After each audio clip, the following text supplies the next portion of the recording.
अस्सलाम वालेकुम मेरे बहुत मोहतरम नाज़रीन। जनाब सैयद सरफराज अहमद शाह साहब की दिल की गहराइयों से निकली रूहानी गुफ्तगू के साथ आपकी खिदमत में हाजिर रुखसाना बशीर।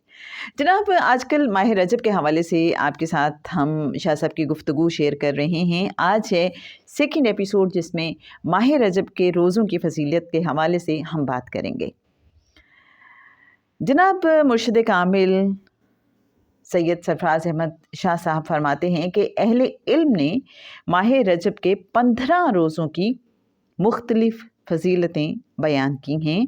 मसलन जिसने इस माह एक रोज़ा रखा उसे 30 साल के रोज़ों के बराबर सवाब अता किया जाएगा। एक फजीलत यह है कि जब कोई शख्स रजब का एक रोज़ा रखता है तो जहन्नुम का एक दरवाज़ा उस पर बंद कर दिया जाता है, हत्ता कि 7 रोज़े रखने पर जहन्नुम के 7 दरवाज़े उस पर बंद कर दिए जाते हैं। मकसद ये है कि जो शख्स माह रजब के 7 रोज़े रखे वो दोज़ख में दाखिल नहीं होगा। इसी तरह एक फजीलत ये बयान की गई है कि जन्नत के 8 दरवाज़े हैं और जो शख्स माह रजब में एक रोज़ा रखता है अल्लाह की खुशनुदी और सवाब के हुसूल की नीयत से उस पर जन्नत का एक दरवाज़ा खुल जाता है, हत्ता कि 8 रोज़े रखने पर 8 दरवाज़े भी उस पर वाक़ कर दिए जाते हैं। मुराद ये है कि जिस शख्स ने रजब के 8 रोज़े रखे वो जन्नत में जाएगा। लेकिन मैं जिस फजीलत का ज़िक्र कर रहा हूँ मुझे नहीं मालूम कि वो आपके लिए क्या अहमियत रखेगी। तो मेरे अच्छे नाज़रीन बहुत तवज्जो से सुनिएगा, ये बहुत ही अहम हिस्सा है आज के एपिसोड का। और इस हवाले से जो एक क्वेश्चन किसी ने फिर पूछा था वो बिल्कुल लास्ट एपिसोड में आपके साथ शेयर करेंगे। तो शाह साहब फरमाते हैं कि मैं जिस फजीलत का ज़िक्र कर रहा हूँ मुझे नहीं मालूम कि वो आपके लिए क्या अहमियत रखेगी, लेकिन वो फजीलत मुझे बहुत भाई। पहले रोज़े का अपना अजर है, दूसरे का भी बहुत अजर है और तीसरे रोज़े का अजर ये है कि जिस शख्स ने रजब का तीसरा रोज़ा भी रखा उसे अल्लाह का कुर्ब और दोस्ती अता हो गई। और इसके बाद मेरे अच्छे नाज़रीन शाह साहब फरमाते हैं कि माह रजब में इबादत का अजर बहुत ज़्यादा है। हम इस अजर पर नज़र ना रखें क्योंकि अजर तो बहरहाल मिलता ही है, इसलिए कि अल्लाह ताला किसी की नेकी और मेहनत का कर्ज़ अपने ज़िम्मे नहीं रखता, उसका अजर बंदे को अता फ़रमा देता है।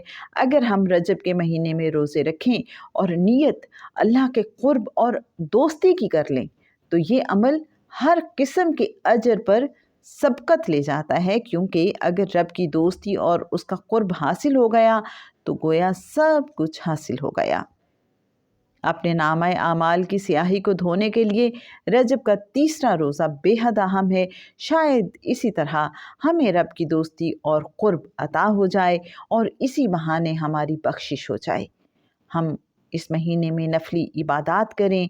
फ़र्ज़ इबादत तो लाजिम और ज़रूरी हैं कि सारी उम्र बाकायदगी और पाबंदी से की जाए, लेकिन इस महीने में फ़र्ज़ और नफली इबादत के साथ साथ रब ताला की बुज़ुर्गी का ज़िक्र और वहदानियत का इकरार भी जितना ज़्यादा हो सके करें।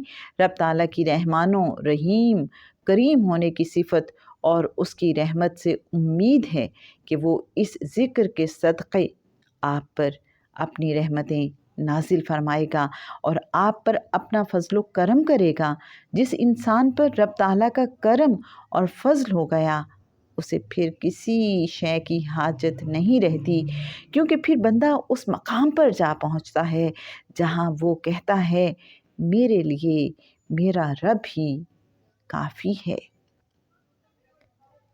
माह रजब में जहाँ नेकी और अच्छे कामों का अजर बेपनाह है, वहाँ इस महीने में बिलखुसूस हमें चाहिए कि गुनाहों से दूर रहें और अल्लाह को पुकारते रहें। अल्लाह की रहमत से पूरी उम्मीद है कि वो हम पर अपनी रहमतें नाजिल फरमाएगा और हमें माफ़ फरमा देगा।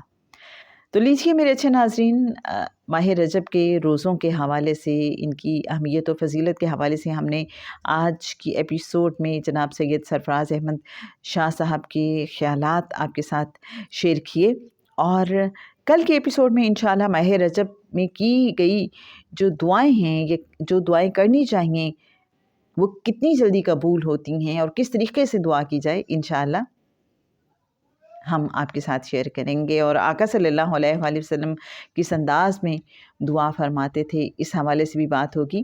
ہمارے ساتھ رہیے گا۔ رخسانہ بشیر کو اجازت دیجیے۔